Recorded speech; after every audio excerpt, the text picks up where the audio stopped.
নাই যেহেতু আমাৰ ৰাষ্ট্ৰীয় সমিতি যেহেতু আছে আৰু ৰাষ্ট্ৰীয় সমিতিয়ে আল্টিমেটলি শেষ চিল চাপমোহৰ মাৰে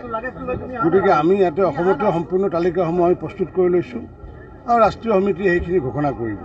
মিত্ৰতা 100% হৈ গৈছে খালি ঘোষণাটো কৰিব ৰাষ্ট্ৰীয় সমিতিয়ে কাৰণ বিজেপিৰ যেহেতু ৰাষ্ট্ৰীয় সমিতি আছে এজিপিৰ কেন্দ্ৰীয় সমিতি ইউপিপিৰ কেন্দ্ৰীয় সমিতি ঘোষণাটো তেওঁলোকে কৰিব ডাঙৰীয়াৰ বাসভৱনত UPPL আৰু AGP দলৰ সৈতে এলানি বৈঠক অনুষ্ঠিত হ'ব আৰু গধূলিলৈকে AGP আৰু UPPLৰ লগত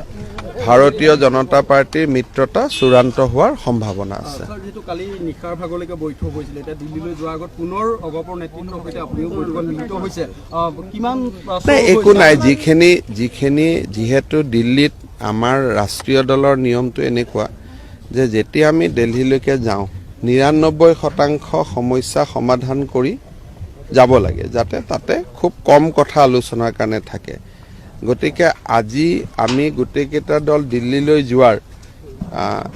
সাৰাংশটো এইটোৱে যে তাৰ মানে 95% বা 99% কথাত একমত হৈছে।